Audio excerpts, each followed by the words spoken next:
Bonjour, je suis Stéphanie Grigis, thérapeute et hypnothérapeute, et aujourd'hui je vais vous parler de l'hypnothérapie.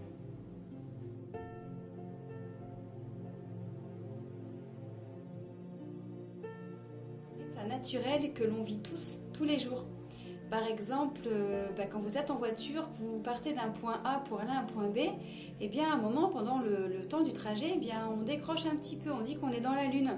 On ne s'est pas rendu compte du trajet qu'on a fait, et puis pourtant, pendant tout ce temps-là, vous avez mis votre clignotant à droite ou à gauche, vous êtes arrêté au feu rouge parce qu'il fallait s'arrêter, vous avez redémarré. Voilà, vous étiez dans la voiture et vous étiez un petit peu ailleurs. C'est ça l'état d'hypnose. C'est comme quand vous lisez un livre ou quand vous regardez un film, il y a un moment, vous avez l'impression d'être dans le décor, vous vous identifiez au personnage. Voilà, vous êtes ailleurs, dans le livre, dans le film, dans le décor, dans le paysage. Et puis vous êtes aussi dans votre salon, dans votre fauteuil, dans votre canapé. Voilà, c'est un petit peu ça cet état d'hypnose. C'est ce qu'on appelle l'état de conscience modifié. Donc pendant cette période d'hypnose, moi je vais donner à l'inconscient tous les outils pour atteindre vos objectifs et puis changer ce que la personne souhaite.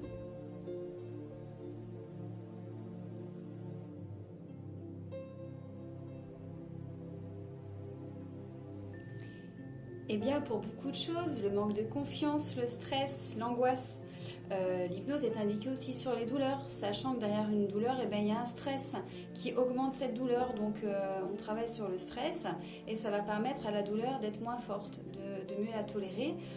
On travaille également pour l'arrêt du tabac, les allergies, les phobies, le poids, les compulsions alimentaires, le deuil. Moi je vais travailler sur le vécu de la personne, sur ce qu'elle vit. Si la personne elle vient me voir puis qu'elle est stressée parce qu'elle vit une période difficile, moi je vais travailler pour que cette personne elle voit les choses différemment, pour qu'elle les ressente de façon différente par rapport au même événement, mais aussi sur ce qu'elle a vécu avant.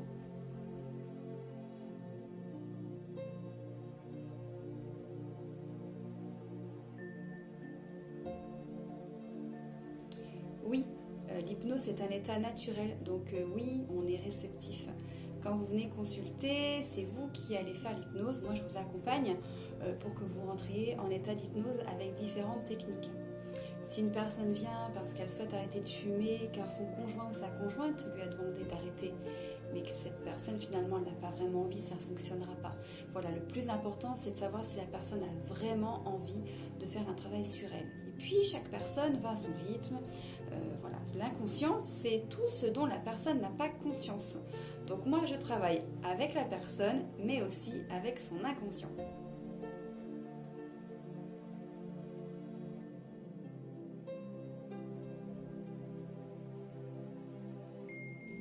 Le premier rendez-vous, c'est une forme de discussion, d'échange.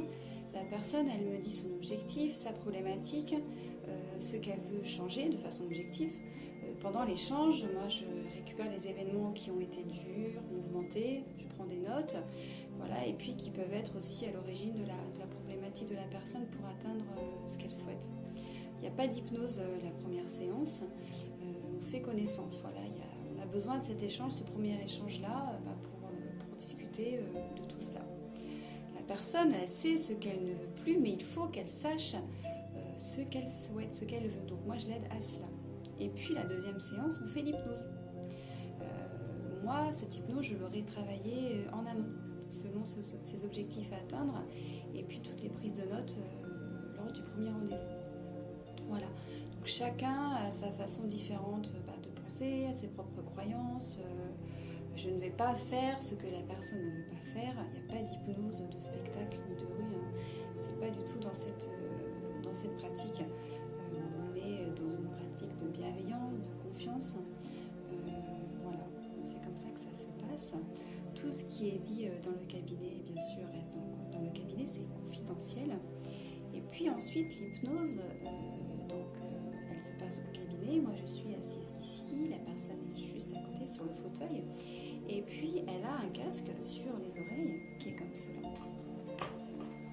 Voilà, un casque qui se met sur les oreilles.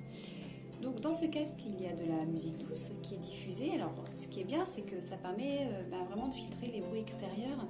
Et puis, on arrive mieux à se mettre dans sa bulle, voilà, pour l'hypnose. l'hypnose et puis moi je reste ici. J'ai un micro, donc la personne elle entend dans le casque la musique douce et apaisante et le son de ma voix qui va l'accompagner tout au long de la séance d'hypnose.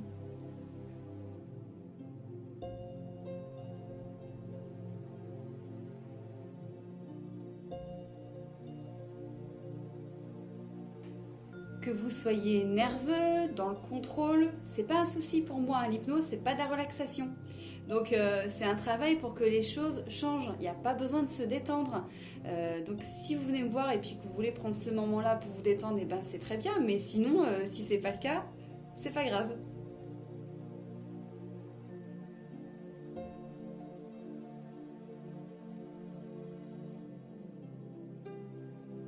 Oui, avec les enfants, ça fonctionne bien l'hypnose, puisqu'ils sont tout le temps dans l'imaginaire, dans un monde imaginaire.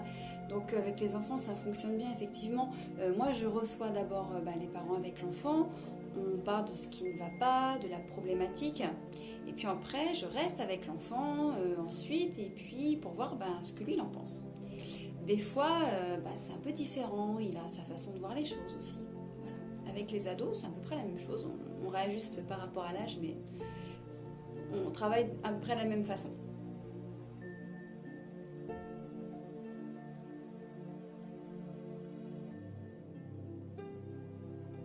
Eh bien, ça dépend entre 3 et 4 séances.